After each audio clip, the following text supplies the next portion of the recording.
ముందుకొచ్చి మాట్లాడవలసిందిగా రిక్వెస్ట్ చేస్తున్నాం. అదేంటి గాగుల్స్ తీసేశారా? Sir centre. అందరికీ నమస్కారం అండి. ప్రేక్షకులకి మా కోసం, మా సినిమా కోసం ఎంత టైం వెచ్చించిన మీడియా వారందరికీ పేరు పేరున నమస్కారం అండి. అలాగే నాకు ఈ అవకాశం ఇచ్చిన ప్రతి ఒక్కరికి, రాకేష్ గారికి అండ్ సాయి గారికి, కేఎం గారికి అండ్ మా ప్రతాప్, దుర్గా నరేష్ అందరికీ. సో సినిమా గురించి 2 ముక్కలు చెప్పడానికి ఇష్టపడుతున్నానండి. జనరల్గా మనం హైదరాబాద్ డిగ్రీ పట్టా తీసుకొచ్చి ఓ జాబ్ సంపాదించి చెల్లికి పెళ్లి చేసిన అప్పులు తీర్చి ఇంట్లో సమస్యలన్నీ సాల్వ్ చేసుకొని ఒక మంచి లైఫ్ లీడ్ చేద్దాం, పెళ్లి చేసుకుందాం అని చెప్పి అబ్బాయి అనుకుంటాడు. అమ్మాయి సరే ఇప్పుడు పెళ్లి చేసుకుందాం,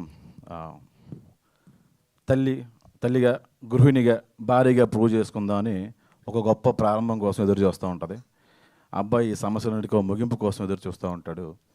ఇలా వేరు వేరు అంచనాలతో ఒక రిలేషన్షిప్ స్టార్ట్ అవుద్ది. కానీ చాలా వరకు బంధాలన్నీ భ్రమల్లోనే ఉంటాయి. మనం అది గుర్తించాం. కూర్చొని మాట్లాడుకుంటే చాలా ప్రాబ్లమ్స్ సాల్వ్ అయిపోతాయి. కానీ మన కుర్చీలు కావాలి, మోకాలు నొప్పులు. సో దట్స్ ద ప్రాబ్లం అండి. సో అలాంటి ఒక థీమ్ ఇది. అంటే కథ ఇది కాదండి, కథ అనుకుంటున్నారేమో. ఇది కాదు కదా. అలకలు బాగుంటాయి, గిలిగజ్జాలు బాగుంటాయి. 4 గోడల మధ్యన గొడవ నలుగురిలోకి వస్తే, ఊరిలోకి వచ్చేస్తే ఆ గొడవ ఏంటి, ఆ గొడవ చుట్టూ జరిగిన పరిణామాలు ఏంటి అనేది ఈ సినిమా అండి. అంతేగాని మంచం మీద పాపం ప్రతాప్ ఏం ఎరగ తీశాడండి కాదు ఈ సినిమా. పాపం ప్రతాప్ ఏం చేశాడనేది ఖచ్చితంగా కాదు అండి. ఇది మంచి సినిమా, అందరూ నవ్వుకునే సినిమా. ఎన్నో రోజుల నుంచి నరేష్ ఈ కథ పట్టుకొని చాలా తిరిగాడు. కానీ చివరికి ఈటీవీ విన్వారు అండ్ రాకేష్ గారు అవకాశం ఇచ్చారు. Thank you so much sir. కొత్త వాళ్ళు మీరు ఎప్పుడు ఎంకరేజ్ చేస్తూ ఉంటారు, ఈటీవీ విన్ అండ్ రాకేష్ గారు.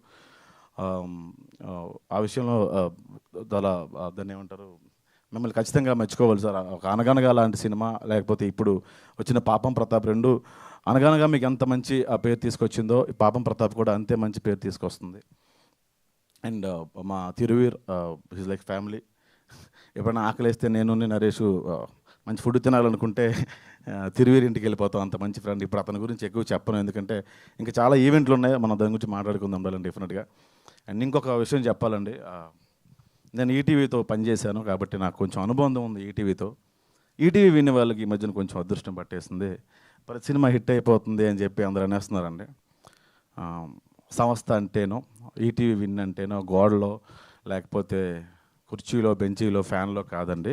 యాజమాన్యం, దాని అధినేత, సరైన నిర్ణయం తీసుకొని సరైన జడ్జిమెంట్ ఉన్న క్రియేటివ్ ప్రొడ్యూసర్స్. డెఫినెట్గా వాళ్ళ నిర్ణయాలే ఇన్ని విజయాలకి కారణాలు అవుతున్నాయి. మీరు చేస్తున్న కథాసుధా కానీ, మీరు చేస్తున్న కొత్త డైరెక్టర్స్తో చేస్తున్న సినిమాలన్నీ నేను అన్నీ చూస్తున్నాను సార్. చాలా చాలా చాలా బాగా చేస్తున్నారు. కొత్త వాళ్ళందరికీ ఎంత ఎంకరేజ్ చేస్తున్నారు. కాకపోతే ఫోన్లో దొరకరు మీరు అంతే. అండ్ ఖచ్చితంగా పాపం ప్రతాప్ మిమ్మల్ని అందరినీ ఎంటర్టైన్ చేస్తుంది. బొత్తోడు అనే క్యారెక్టర్ చేశానండి ఈ సినిమాలో, అది ఇంకా మంచి పేరు తీసుకొస్తుంది. ఈ టీజర్ మీకు నచ్చితే షేర్ చేయండి, దీని గురించి మాట్లాడండి, నలుగురికి చెప్పండి. మీ అభిప్రాయాన్ని కమెంట్ రూపంలో తెలియజేయండి. నచ్చినా నచ్చకపోయినా మీ అభిప్రాయం ఏదైనా పర్లేదు. Thank you so much. Thank you Manjusha గారు. థ్యాంక్ యూ అండి. కాదు, అంతా బాగానే ఉంది, కానీ మీరు చేసిన క్యారెక్టర్కి, మీరు చెప్పిన ఆ డీప్ స్పీచ్కి ఏమైనా సంబంధం ఉందా? నేను థ్యాంక్స్ చెప్పుకుంటూ పోతే 2 నిమిషాలు వద్దండి. థ్యాంక్స్ చెప్పమని కాదు, కానీ సూపర్బ్ అండి, నిజంగా చాలా బ్యూటిఫుల్ స్పీచ్ ఇచ్చారు. Thank you so much, very much looking forward. And